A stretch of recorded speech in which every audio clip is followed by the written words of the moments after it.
The wind howled across the plains as dusk bled into storm. Clouds dragged their bellies low, swollen with rain, and lightning tore thin lines of silver across the horizon. Ethan Cole pulled his hat tighter against the downpour as he shoved the barn door closed behind him. The smell of wet earth seeped through the cracks, mingling with the dry dust that clung to the rafters. He thought the night would be quiet, the storm his only company. But then came the sound, a faint thud against the ground, like a sack dropped too hard. His horse whinnied sharply, stamping in its stall. He stepped out again, lantern in hand. Rain streaked down his face as he lifted the light. There, collapsed in the mud, lay a woman. Her body was curled like a dying animal, breath shallow, clothes clinging to her skin. She tried to rise when the lantern beam touched her, but her legs buckled, and she crumpled back. Ethan lowered the light, wary, scanning the darkness beyond her. No riders. No tracks but hers. He crouched, hand brushing the revolver at his side out of habit. "You lost, miss." His voice was gravel, rough from silence. Her lips moved, cracked and pale. "Please, don't take the cloth off." He frowned, lowering his gaze. A strip of dirty cloth wound tightly across her shoulder and chest, soaked dark with something thicker than rain. She clutched it with both hands, as if the very act of holding it in place kept her alive. Her eyes, wide and glassy, fixed on him with a desperation he hadn't seen in years. Ethan cursed under his breath. He should have turned away. Strangers brought trouble, and trouble was something he had buried long ago with his wife. Still, the rain didn't let him walk past. He lifted her carefully, her body light as a scarecrow's. She groaned, but her hands clamped tighter around the cloth. He carried her inside, laying her on the wooden bench by the lantern's glow. The storm hammered at the roof. The barn smelled of horses and hay, sharp and alive. He fetched water from the bucket, but when he reached to inspect her wound, she flinched so violently it nearly knocked the lantern over.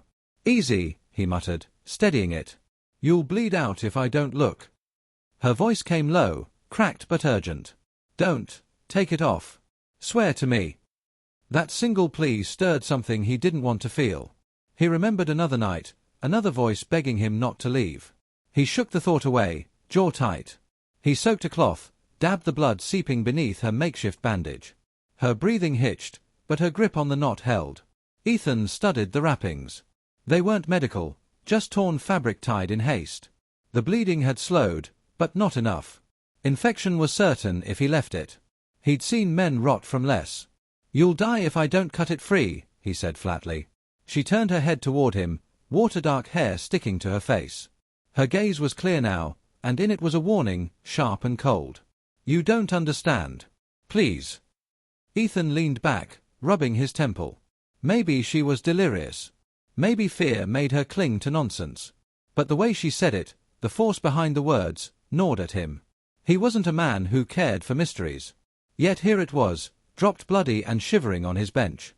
Minutes dragged, filled with the sound of the storm. He fed the lantern a twist of oil, its glow catching the scars along his knuckles. His horse shifted restlessly, sensing unease. He tried to walk away. He truly did. But the memory of his wife's last hours pinned him in place, the way he'd held her hand as blood soaked her dress, the helplessness of not being able to stop it. He wasn't going to sit idle and watch another woman slip into the dark. Not again. "Hold still," he muttered, reaching for his knife. Her eyes widened. She tried to push his hand away, but she was too weak. "No. You can't." The knife's edge slid clean through the knot. The fabric loosened, falling away in damp folds. Ethan froze. His hand trembled around the knife, his breath catching in his throat. It wasn't just a wound.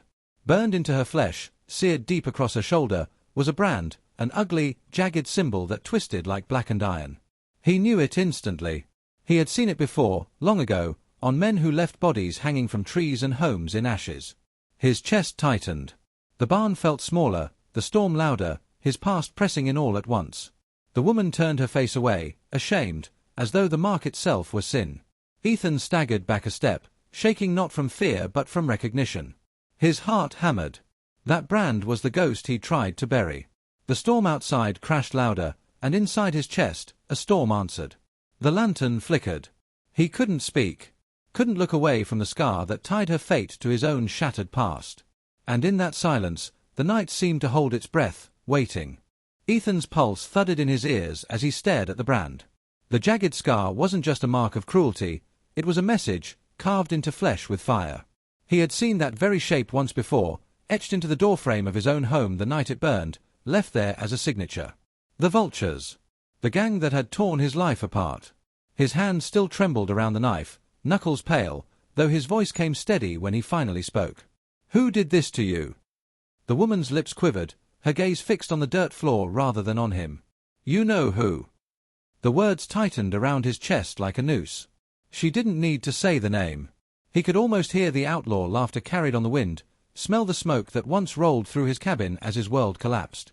Rage tried to surge through him, but he shoved it down. Rage had never saved anyone. He drew a breath. "What's your name?" "Clara." The answer was simple, but her voice held the weight of someone who had long forgotten what it felt like to be called human. Ethan crouched again, resting one hand on his knee. "Clara, if you stay wrapped in rags, you'll rot before morning. Let me clean it proper." She pressed her arm to her chest, shielding the brand as if his eyes alone could make it burn anew. "I'll take the fever before I let anyone touch it. That mark, it binds me to them." He almost argued, but stopped himself. He recognized the look in her eyes. It was the same look he'd carried in his mirror after the raid, the look of someone who had survived but not escaped. Lightning cracked across the sky, spilling white light through the gaps in the wood. The storm felt closer now, pressing against the barn. Ethan moved slowly, poured clean water into a tin cup, and set it beside her. "Drink first. Talking's easier when your throat ain't dry." She hesitated, then lifted the cup with shaking hands. Water dribbled down her chin, but she drained it. When she lowered it, her shoulders sagged, as if the small act of drinking had loosened something inside her. "They took me from the road," she whispered. "I was traveling west with a wagon train. We were meant for California. New start, new life." Her fingers brushed the brand, and her voice faltered. "They killed the men. The rest of us, they chose what to do." Ethan's jaw tightened. He didn't ask for details. The scars across her skin told enough. "I cooked for them, sewed for them, laughed when they demanded it." Her voice shook with anger now, brittle and sharp. "But I listened, too. They think women don't hear things, but I heard plenty. They plan to ride on Willow Creek before the week's end. Burn it down. Take what they want." Willow Creek. A small town huddled by the river, 20 miles south. Ethan had traded there not long ago. Families. Children. The thought of those faces twisted in fire made his stomach churn. "They'll track me," Clara continued. "They don't let anyone go. Not alive." Her words fell heavy in the dim barn, echoing against the pounding rain. Ethan leaned back, rubbing a calloused hand across his jaw. He'd wanted nothing more than quiet since the day he buried his wife. No feuds. No vengeance. Just the solitude of his ranch. Yet here she sat, branded by the very devils who had carved his grief into bone, and she was asking him, no, forcing him, to reckon with it. "You expect me to fight your war?" he asked, his tone harder than he intended. Clara lifted her chin despite the tremor in her body. "I expect you to see that it's already yours." The words cut deep, precise as a knife. He turned away, staring into the dim lantern flame. He remembered his vow at the graveside, spoken with broken lips, no more killing. But vows weighed differently when lives were balanced against them. Silence stretched. Only the horse's restless shuffling filled it, hooves clopping on wood. Clara pulled a scrap of bread from her pocket, stale and crumbling. She tried to eat, but coughed, choking on the dryness. Ethan sighed, fetched a pan from the shelf, and set it down in front of her with a chunk of his own cooking, biscuits hard enough to chip a tooth. She broke a piece, chewed, then grimaced. "This is worse than their gruel." For the first time in years, Ethan felt a crack of something almost like laughter in his chest. "Glad to know my cooking's feared as much as they are." Clara smirked weakly, then shook her head. The humor passed as quick as it came, leaving her face shadowed. "You don't understand. They'll come for me. For you. They always finish what they start." Ethan's eyes shifted to the barn doors. Beyond them, darkness stretched wide, and with it the certainty of riders following a trail. His trail. Her words weren't a warning, they were truth. "You should leave at first light," he muttered. "Head south, keep to the river." She stared at him as though he were a fool. "Alone.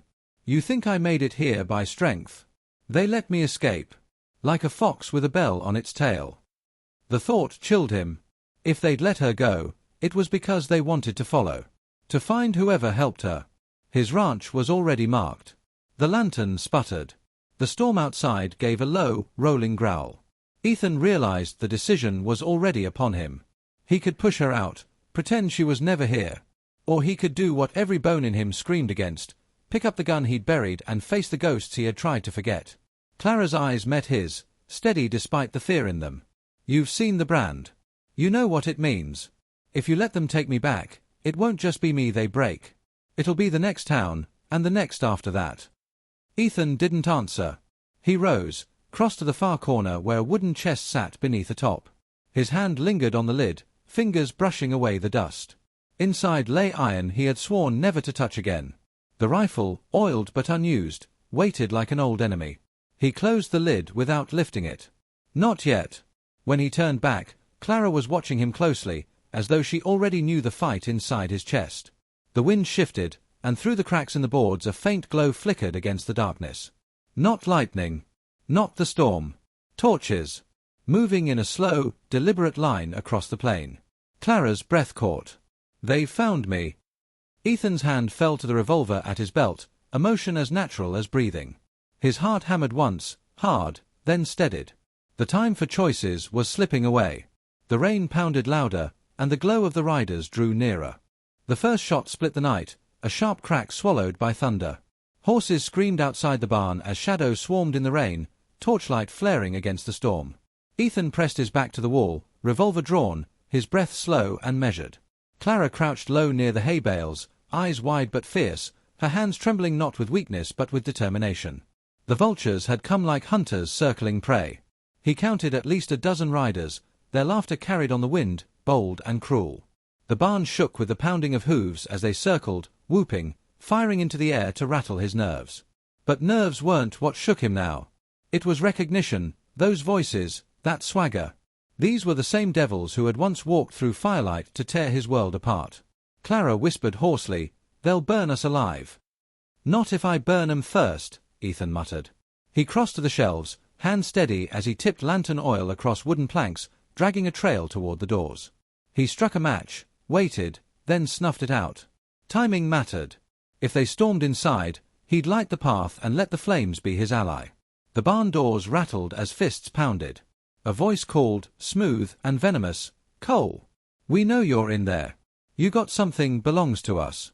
Hand over the girl, and maybe we'll leave your bones unbroken." Clara's lips pressed tight, but her body shook. Ethan crouched beside her, rifle in one hand, revolver in the other. "You trust me?" Her answer was quick, sharp. "Do I have a choice?" He almost smiled. "Then stay low. And don't die." The doors slammed open, and 3 figures charged inside, rifles raised. Ethan fired before the first boot hit the ground. The report echoed like a hammer in a canyon. One outlaw dropped, lantern glass shattering around him. The second stumbled as Clara swung a broken board across his face, giving Ethan the breath to send a bullet into his chest. The third rushed forward, blade gleaming, but Ethan pivoted, slammed the rifle but across the man's jaw, and dropped him into the dirt. Gunfire erupted outside, slamming into the barn walls.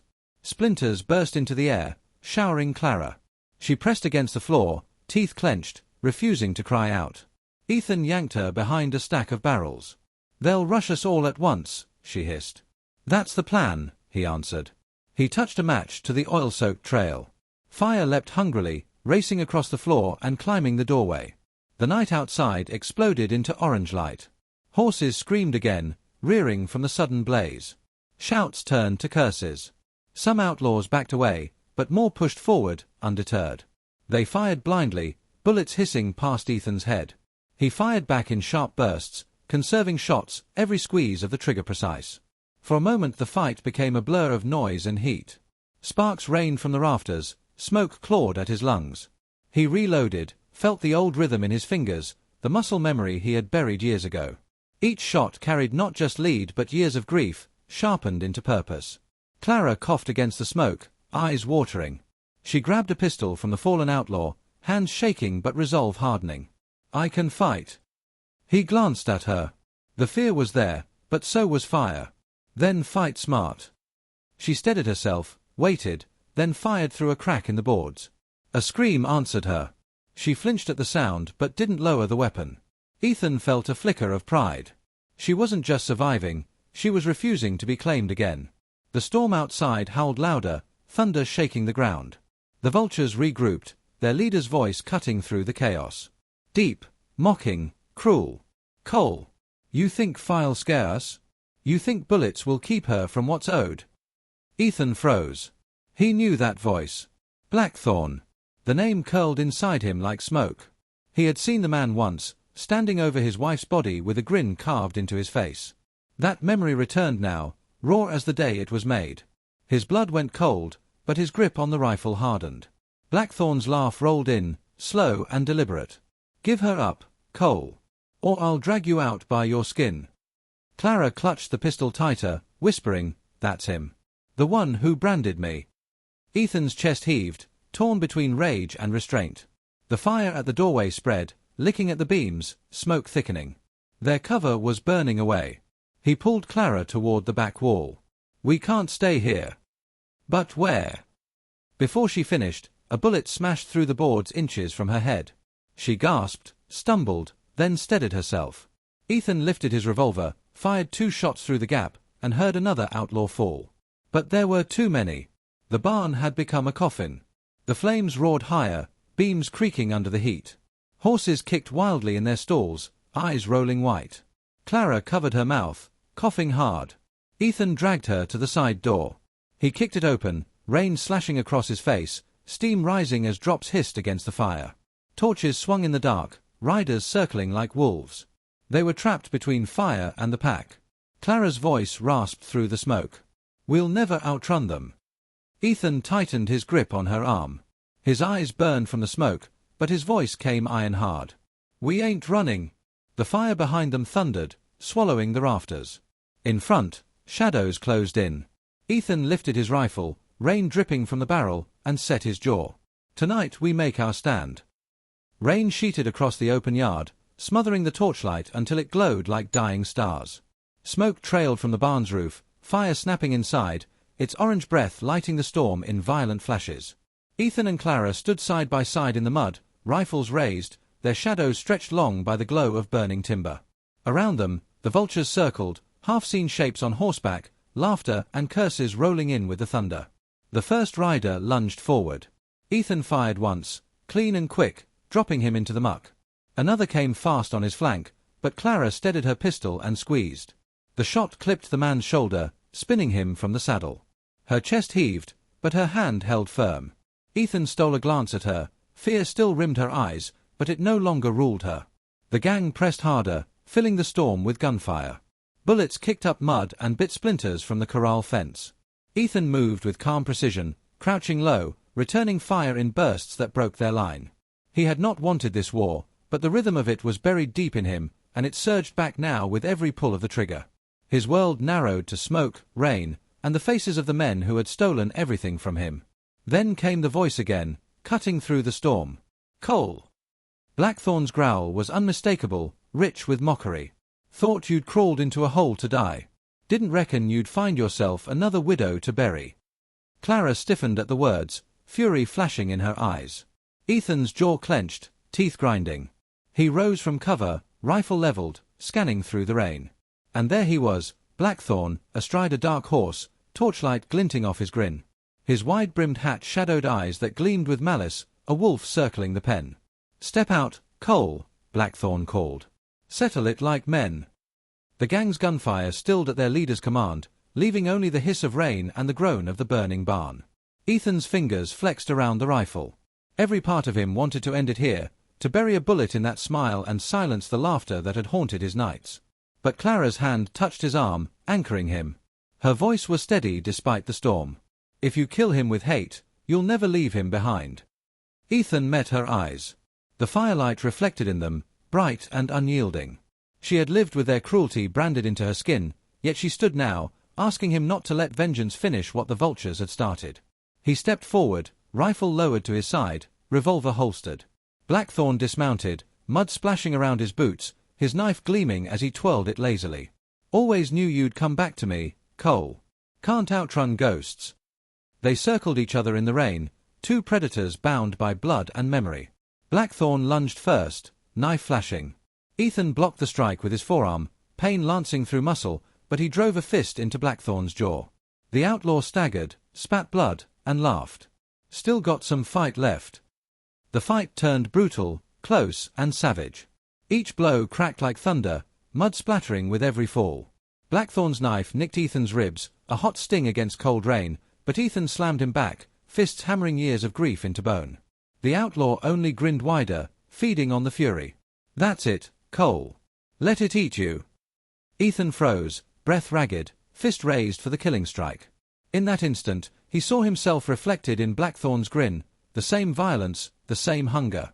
Clara's words rang inside him, "Don't let him brand your soul." He dropped his fist. Instead, his hand found the revolver at his belt. One smooth motion. One steady breath. The shot cracked through the storm, clean and final. Blackthorn staggered, eyes wide, then crumpled into the mud, his grin silenced forever. The remaining vultures broke. Their courage had lived in their leader, and with him gone, they scattered into the storm, hooves pounding away until the night swallowed them. The yard fell silent save for the rain and the slow collapse of the burning barn. Ethan stood over the body, chest heaving, revolver still warm in his hand. He felt no triumph, no hollow cheer of vengeance. Only release, the weight of years uncoiling from his shoulders, leaving him raw but lighter. Clara stepped close, her hand brushing his arm. Her eyes softened when she saw the steadiness in his face. "You didn't let him own you." He holstered the revolver, gaze lifting to the horizon where dawn pushed faint silver against the clouds. "No. Not anymore." They walked together to the barn as its roof caved inward, sparks shooting into the rain. Ethan pulled free the branded cloth Clara had once clung to, the filthy symbol of chains she no longer bore. He tossed it into the flames, watching it shrivel into ash. Clara stood beside him, shoulders straight, breath unshackled. For the first time in years, Ethan felt the stirrings of something other than grief. Not joy, not yet. But purpose. He had protected more than land tonight, he had chosen life again. The storm eased, leaving the world washed clean. Clara leaned against him, exhaustion pulling at her frame, yet her eyes held a strength that outshone the fire. Ethan let his arm steady her, no longer the man who turned from strangers, but the one who stood for them. As dawn crept over the plains, the ranch lay scarred but unbroken. The ghosts of fire and loss had not vanished, but they no longer ruled him. He looked at Clara, at the brand that would fade into scar, and saw not a reminder of pain but proof of survival. "Sometimes," he said quietly, almost to himself, "it ain't the bullets that break us. It's what we carry after." Clara nodded, her voice soft but certain. "Then maybe it's time to carry something else." He let the words settle in the quiet dawn, the storm drifting away behind them. And for the first time in a long while, Ethan Cole believed it might be true.